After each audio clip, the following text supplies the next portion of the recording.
When did a black girl's beauty become a black girl's insecurity? I mean, think about it. The wonders of her voluminous lips and the intricacies of her curvaceous hips became the exact thing that she wished didn't exist. Scared of not being the ideal image of society's expectation of a beautiful woman, and scared of not being attractive enough for the whirlpool of fine men waits. When did a black girl's magic become a black girl's fake trick? Believing that she could achieve anything because at the tip of her fingers was everything, yet realizing that she actually had nothing and she couldn't call into existence something that was not already being, neither that she had the power to eradicate her negative thinking weights. When did a black girl's song become a ruminating lullaby of self-hatred that played all day long, forcing her to believe that self-love was actually wrong and in this world she did not belong because surviving means that one must be strong?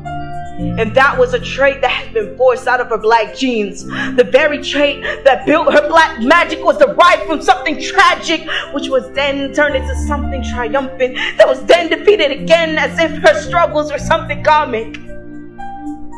So I ask, when did a black girl's tragedy become a pessimistic comedy?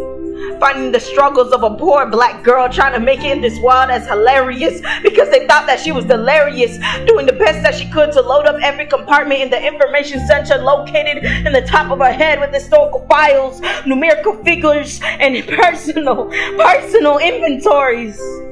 While all the while trying not to step into the puddle filled with the perceived notion of her ancestors that have been passed down through these generations, covering up her frustration with a little smile because she knew that this was the black girl's trial. The trial that was seen as the funniest comedy that could have ever been. When did a black girl's reality become me? I was trying to use my black girl magic to wish for a pair of wings and fly like an eagle and soar in the sky. But little did I realize that they have been plucking out my feathers one by one so I couldn't reach the sun, which they knew was the source of my black girl magic, so they made sure to make my life tragic, moving a cloud in front of my sun to weaken my ability to carry on, turning my optimism to pessimism, to remind me that I will always be the receiving end of any ism like racism, sexism, and self-criticism. Then I realized that the day that I've been talking about was my own insecurities.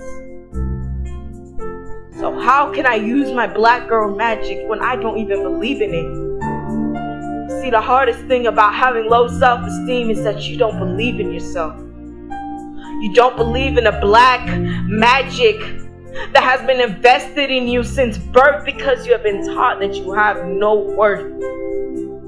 So I continue to blame others through my own frustration, but in reality it was my own condemnation. So I ask myself, when does a black girl lose her black magic? And the answer is when she lets them take it from her. So I reminded my insecurities that my words have been the strength of my magic. And guess what? I've been using them all along. My magic.